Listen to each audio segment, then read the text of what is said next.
The Roman Bathhouse. You lower yourself into the water and it is warm and it is beautiful and it has been sitting there for a very long time. No filter, no chlorine, no drain between you and the man who was in it this morning and the one before him, and the sick man the doctor sent here because the heat was supposed to help. That is the first one. There are 9 ways people got clean or tried to, and every one of them asked something of the body.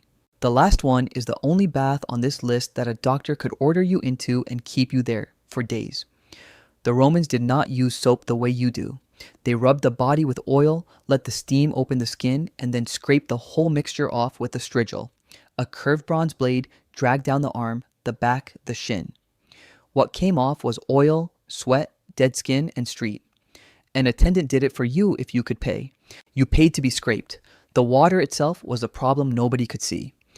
Roman physicians sent patients with open wounds into the public baths to soften them, and the writer Celsus describes exactly that practice, the bath as treatment. The bath was also where everyone else was, warm, still, shared, and refilled rarely, and the water was not the only thing being shared. In the latrine next door, there was one sponge, on one stick, for everyone. The Medieval Bathhouse. The story you were told is that medieval people never washed. They washed.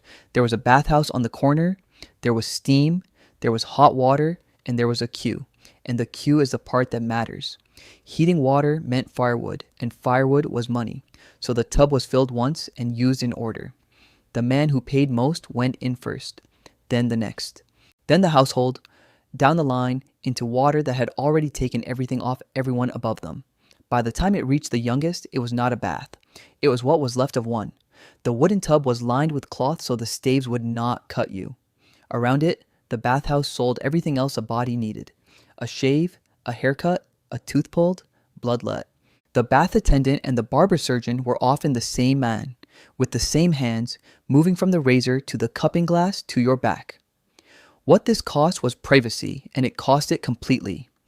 Men and women in many towns in the same room. The paintings show it plainly. People eating on boards laid across the water because you were in there long enough to need a meal. Then 2 things arrived within a generation of each other, plague and syphilis. The bathhouses were blamed for both.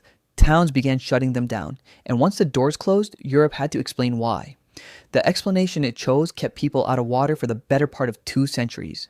The century without water. The theory was that disease traveled in bad air and that hot water opened the pores of the skin and held them open. So a bath did not clean you. A bath unlocked you. It made a door in your body and left it standing open for the plague to walk through.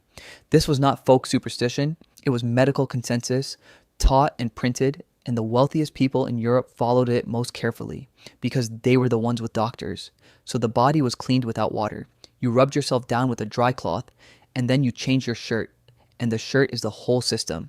Linen was believed to pull the filth out of the skin and hold it. A clean white shirt was not a thing you wore over a clean body. It was the clean. A man who changed his linen twice a day considered himself scrupulous, and by the standard of his own century, he was. What could not be pulled out was covered.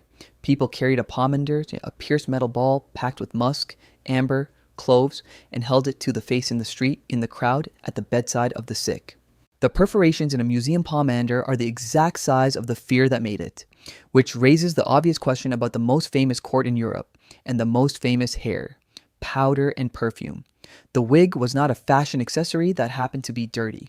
The wig was the strategy. Hair held smell and hair held lice, so hair came off, shaved or cropped close, and something else went on top. The wig could be taken to be cleaned, boiled, deloused, recurled, and returned. Your own scalp could not. Then it was powdered. Starch, sometimes with a little scent, dusted over the whole thing until it sat white and matte. Powder absorbed grease, and grease was the enemy because underneath the powder was pomade. Animal fat, worked into the hair to hold the shape. Fat, then starch, then more fat, in a room without ventilation, on a head that was not being washed. Great houses had a room set aside just for this because the powder went everywhere. You put on a loose gown, put your face in a paper cone so you could breathe, and let someone dust you. And over all of it, perfume, not a small amount, enough to be a second garment. Here's what it cost. Lice were not an accident of poverty. They were general. The fine-toothed combs in museum cases are from the dressing tables of people with titles. The wig was armor against a war nobody expected to win. Meanwhile, outside those houses, most people in Europe were not powdering anything. They were kneeling at the edge of moving water, the river and the washboard. For most of history, washing was something you did to cloth, not to yourself, and it was work that took a full day and took it out of a woman's hands. You carried it to the river or to the stone washhouse. You beat it.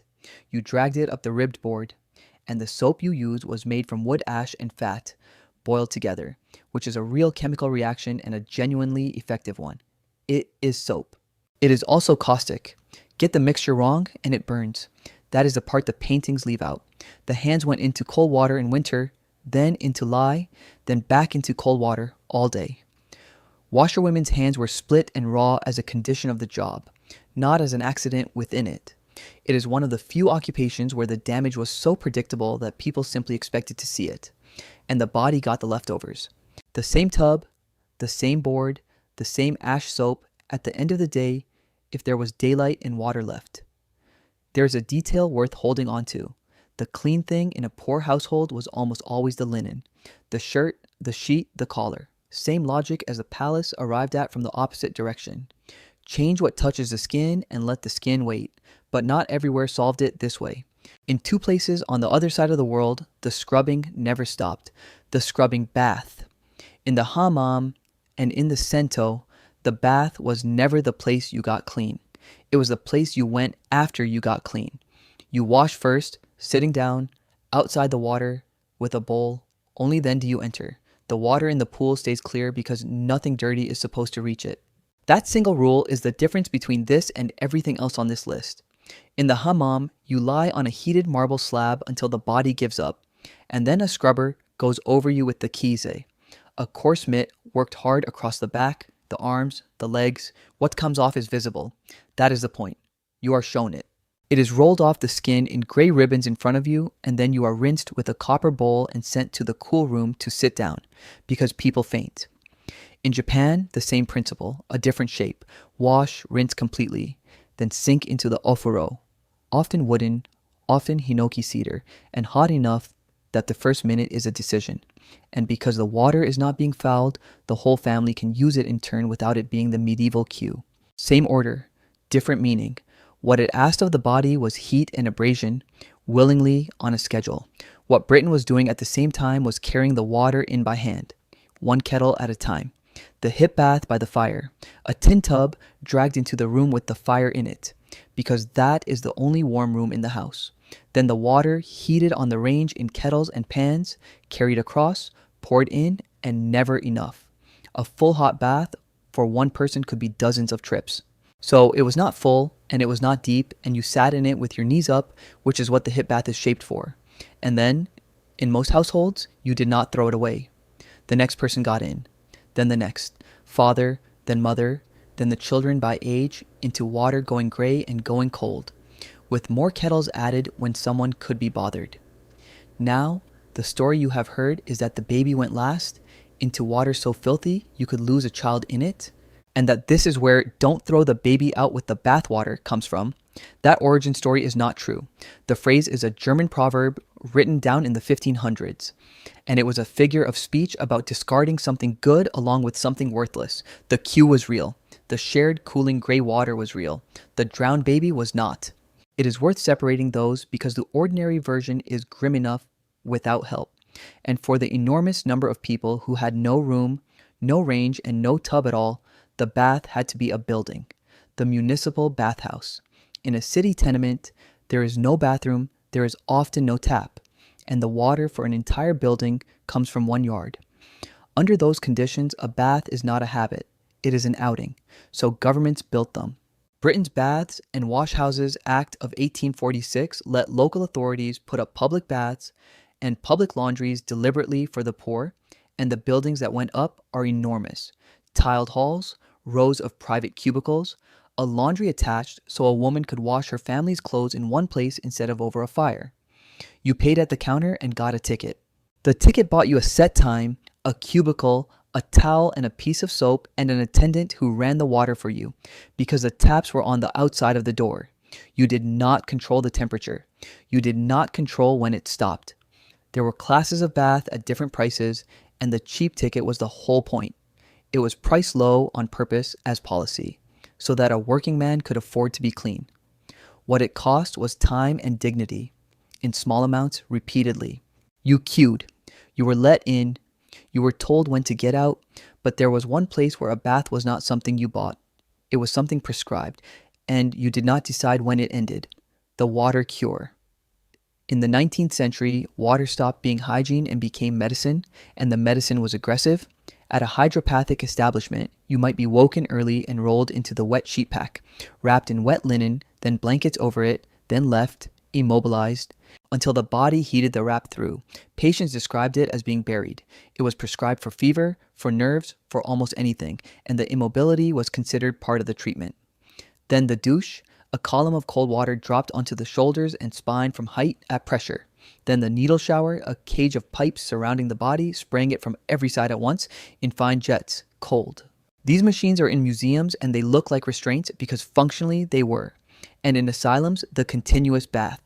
A patient placed in a covered bath of warm water with a canvas sheet fastened over the top and a hole for the head and kept there. Not for minutes, for hours, and in some institutions for days, with the attendants maintaining the temperature in shifts. It was recorded as a calming treatment. Look at the whole list and the pattern is the same one, over and over. What changes is who decides. Rome, the queue, the wig, the kettle, the ticket, in every one of them. Someone else set the terms, and the body did what the century required. The strangest part was never the person in the water. It was the world outside it, calling that normal.